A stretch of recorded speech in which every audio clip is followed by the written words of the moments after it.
Hey guys, Dane Fordell here and welcome back to the channel. On today's episode, we're going over a Laser TV ultra short throw projector by VAVA, so stick around.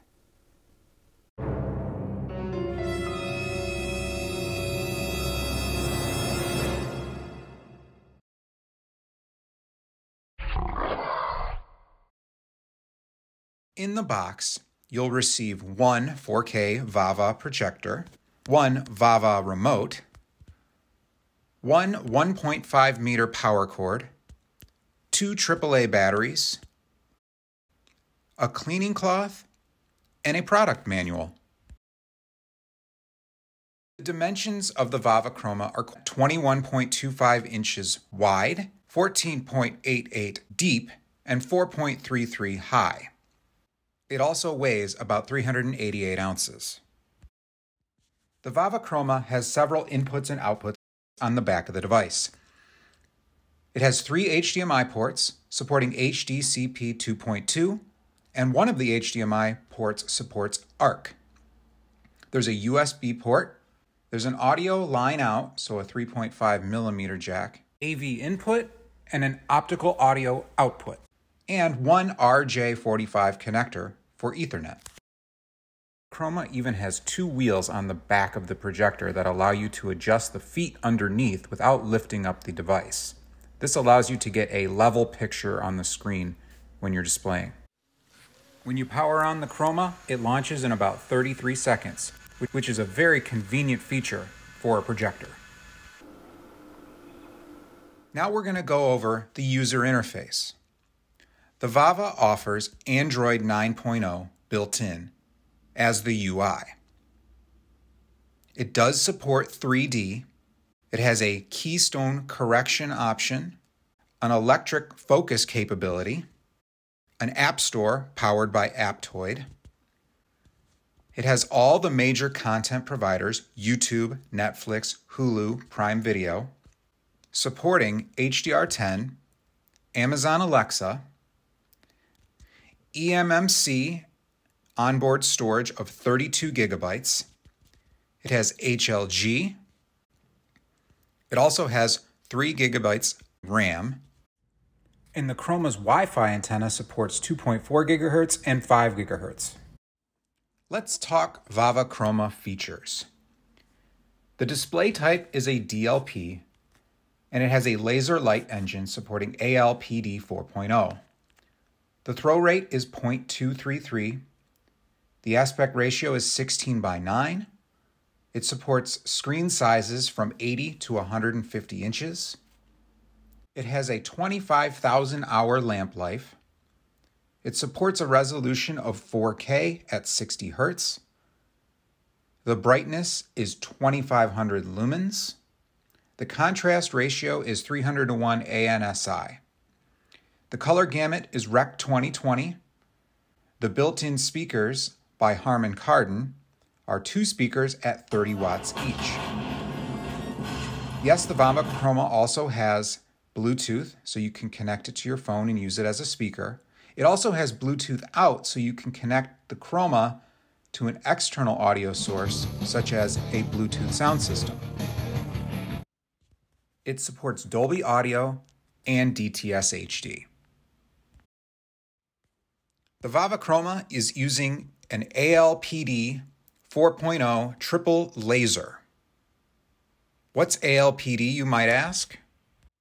Well, ALPD is the abbreviation of Advanced Laser Phosphor Display, which right now is the most advanced fluorescent laser technology used in the industry. It's used for image display based on the laser-excited fluorescent materials and mixed color laser lines.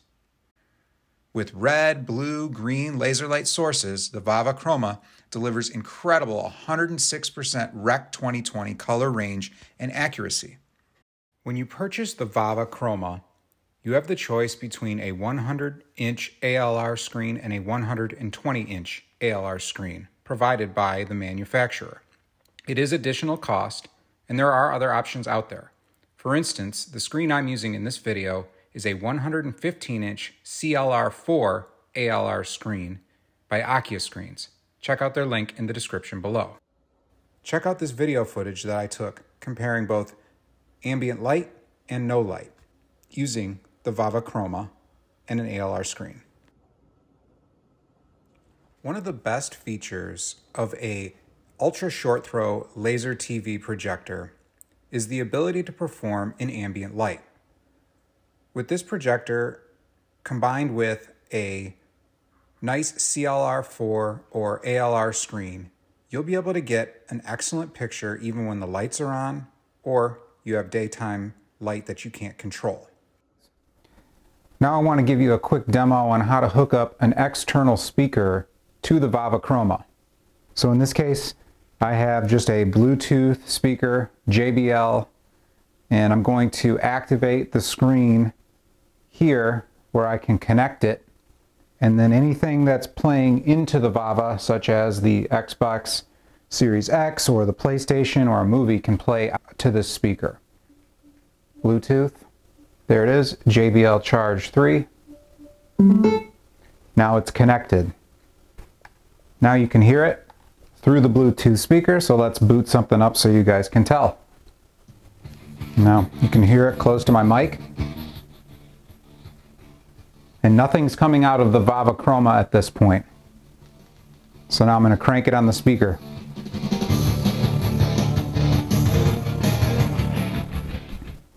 Alright, another cool feature that the VAVA has is eye protection. Obviously it's a laser light, so you have to remember that you can't stare directly at the beam.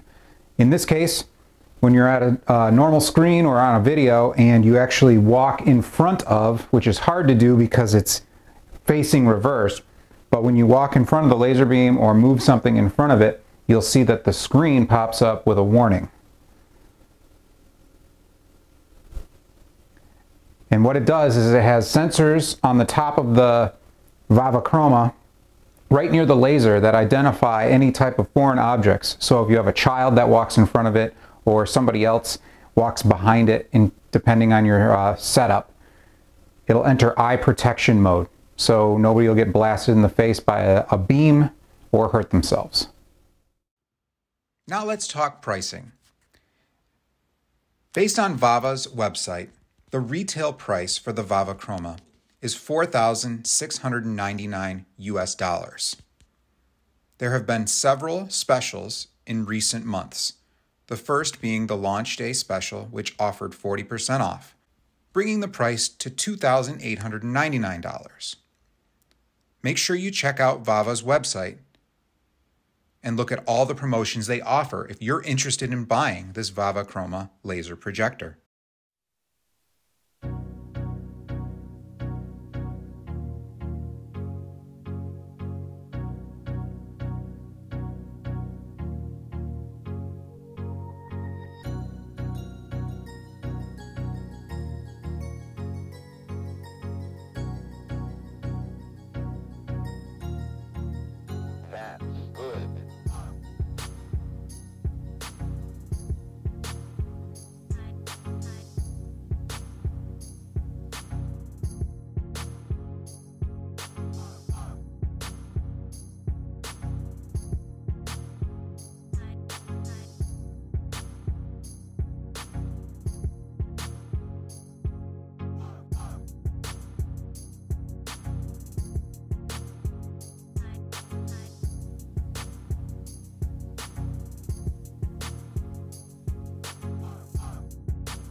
So what are some of the things that I didn't like about the VAVA Chroma?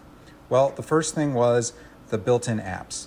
They weren't necessarily perfect. I would recommend using a third-party device like a Google TV, an Nvidia Shield, or an Apple TV Plus. It just makes the experience a little bit easier. The other thing I didn't like were the menu systems. Sometimes you got confused into what menu you were actually in, whether that was the quick menu or the actual main settings menu. So that being confusing, I'm sure can get worked out in a software update in the future. However, it was a little bit annoying. And then last but not least, saving your color settings. If you want to use a specific color setting while you're gaming and then a different color setting for the movies, sometimes those don't save. Hopefully that can be adjusted in the future as well with a software update. But what did I like about the VAVA Chroma?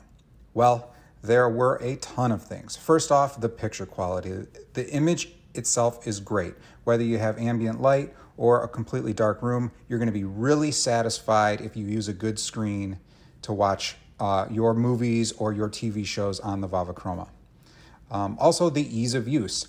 The Android system, albeit clunky, does have an easy way to navigate through it when you're just looking to select certain things like inputs or switch it to a Bluetooth speaker, things of that nature. Speaking of that, the sound system on the Chroma is really good. I was kind of surprised how loud it can get, how bassy it can get, and I think it's an adequate speaker, especially if you're setting this up in a smaller room and don't have money to put into a sound system right away. Finally, the gaming. I had a great experience gaming on the VAVA Chroma. The input lag was very minimal. I wouldn't say it's at a competitive level, but I would say that it's tolerable and you can play first-person shooters, racing games, and RPGs with little to no issue. Well, everybody, what did you think? Let me know in the comments section below and make sure you hit that like and subscribe. Today's episode was all about ultra short throw, and I hope you like the new area I have built here for testing. I'll have more of these episodes coming up soon, and if you have more questions, make sure you let me know. I'll talk to you guys next time, and thanks for tuning into the Daingeon.